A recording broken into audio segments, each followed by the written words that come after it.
rifiutiamo le guerre. E le rifiutiamo perché sono un crimine dell'umanità. Il Tinnedu che faremo adesso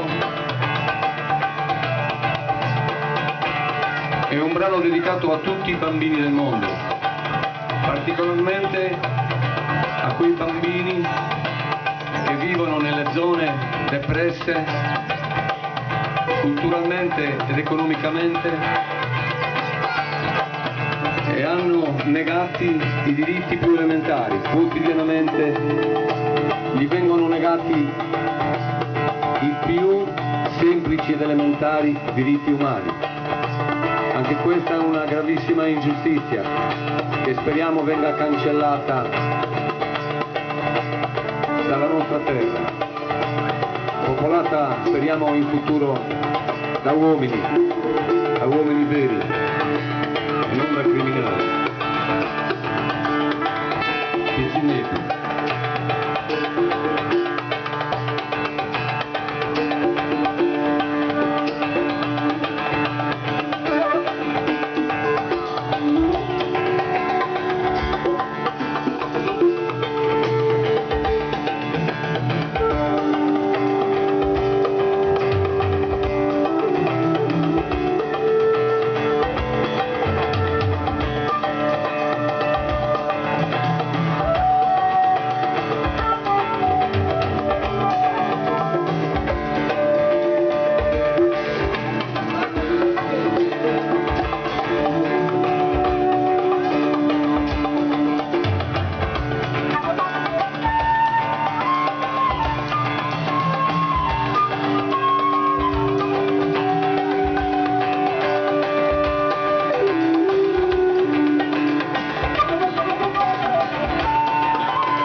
Grazie.